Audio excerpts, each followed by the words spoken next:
संत कवि श्री तुलसीदास जी को हनुमान जी का दर्शन हुआ था और यह जगह जहाँ पर उन्हें इनके दर्शन हुए थे वह जगह काशी में मौजूद है। इस जगह को हम संकट मोचन हनुमान मंदिर के नाम से जानते हैं। यह जगह पूरे विश्व में विख्यात है। ऐसा माना जाता रहा है कि संत श्री तुलसीदास जी को भगवान हनुमान जी के दर्शन इसी जगह पर हुए थे।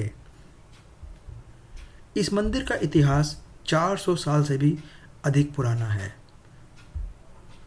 इस जगह पर संत श्री तुलसीदास जी की प्रतिमा भी मौजूद है। इस मंदिर की स्थापना 16वीं सदी में स्वयं संत तुलसीदास जी ने की थी। पौराणिक कथाओं के अनुसार तुलसीदास भगवान श्री राम के अनन्य भक्तों में से एक थे, जैसे श्री हनुमान जी, और उन्होंने श्री राम के दर्शन भी किए थे।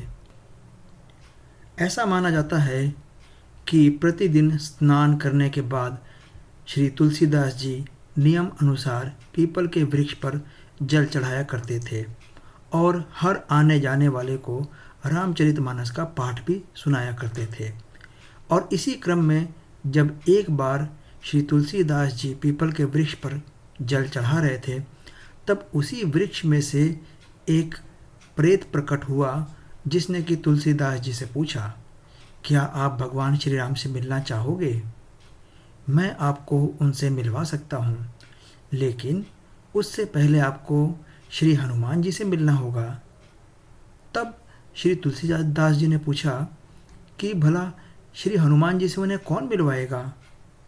तब उस प्रेत ने बताया कि उनकी राम कथा सुनने के लिए प्रतिदिन लोगों की भीड़ में एक वृद्ध कुष्ठ रोगी भी आता है, और वह कुष्ठ रोगी कोई और नहीं, स्वयं हनुमान जी हैं। इसके बाद जब तुलसीदास जी कथा सुनाने लगे, तब रोज की तरह से वह वृद्ध कुष्ठ रोगी सबसे आखिर में बैठा हुआ था और बड़े ही ध्यान से कथा को सुन रहा था। तुलसीदास जी की नज़रें उसे ढूंढ लिए थे और उन्होंने जब उन्हें पहचान लिया, तब उन्होंने उन्हें रुकने के लिए कहा, परंतु उन्होंने भागने की कोशिश की। इसके उपरांत श्री तुलसीदास जी ने कहा कि हे प्रभु, मुझे पता है कि आप ही श्री हनुमान जी हैं, कृपया अपने दर्शन दीजिए। और इसके बाद बजरंगबली जी ने तुलसीदास जी को अपने दर्शन दिए। आज वहीं पर उनका यह संकट मोचन मंदिर स्थापित है।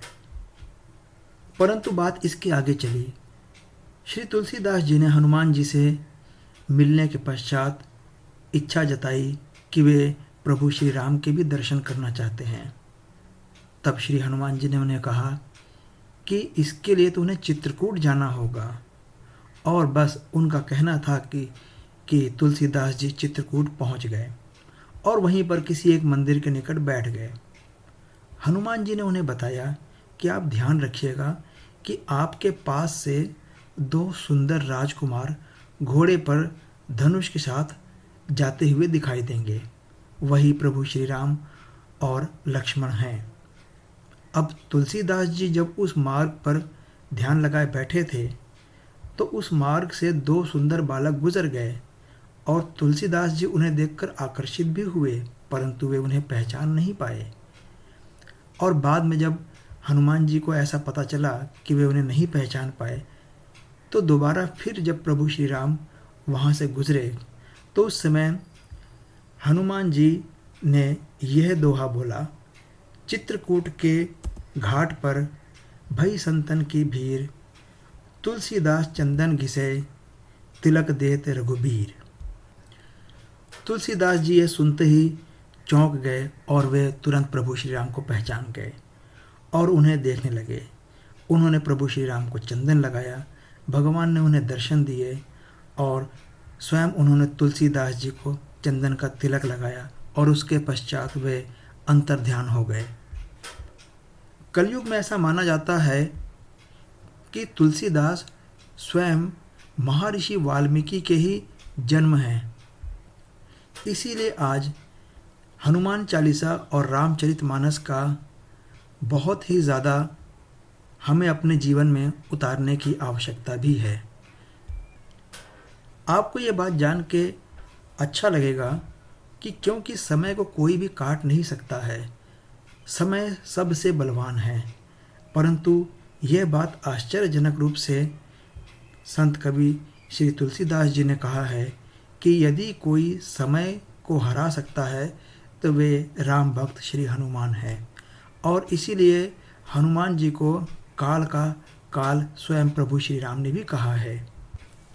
श्री हनुमान जी चिरंजीवी हैं और कलयुग के भगवान हैं। वे कलयुग पे भारी पड़ते हैं और इसीलिए जो भी भक्त उनके शरण में जाता है, सही राह पे चलता है, वह उसकी मदद भी करते हैं। हनुमान जी का कोई भी प्रतिद्वंदी नहीं है, ना ही कभी हो सकता है। इसी वजह से हनुमान जी के लिए कहा जाता है जय हनुमान जय कपीस। जहाँ पर जय शब्द का अर्थ सिर्फ यही है कि वह सबसे ऊपर है, जिसका कोई प्रतिद्वंदी ही ना हो। और यदि कोई प्रतिद्वंदी होगा तो उस समय हम जय नहीं विजय कहते हैं। हनुमान जी ज्ञान और गुण के भंडार हैं। दोस्तों, ज्ञान का मतलब सिर्फ नॉलेज है, किसी चीज़ को जान लेना। वो चीज़ अच्छी है बुरी है, अच्छी बातों को जानना भी ज्ञान है और बुरी बातों को जानना भी ज्ञान है। परंतु जब आप उन अच्छी बातों को अपने अंदर समेट लेते हैं, जिसे हम कहेंगे कि धारण कर लिया जाता है, किसी चीज़ को जानना और फिर उसे अपने बिहेवियर में धारण कर लेना, अपना बिहेवियर उन अच्छी बातों के अनुसार ढाल लेना, गुण कहलाता है। और जब आप बुरी ज्ञान के अकॉर्डिंग बुरी बातों के अनुसार अपना बिहेवियर को वैसा धारण करते हैं या ढालते हैं तो वह अवगुण कहलाता है। तो यहाँ पर श्री हनुमान जी ज्ञान और गुण के सागर हैं और इसी वजह से उनकी जो जयकार है, यानी कि उनका कोई प्रतिद्वंदी तीनों लोकों में नहीं है और उनकी जयकार जो है तीनों लोकों में है। यह तीन लोक जो हैं स्वर्ग, नर्क और धरती लोक हैं। स्वर्ग जहाँ पर कि देवता रहते हैं, नर्क जहाँ पर बुरी आत्माएं रहती है और धरती जहाँ पर नाशवान शरीर होता है। तो इन तीनों ही जगहों पर श्री हनुमान जी का नाम लिया जाता है। अतः हम उनकी आराधना करते हैं जिनका नाम तीनों लोकों में उजागर है, जो ज्ञान और गुणों के भंडार हैं।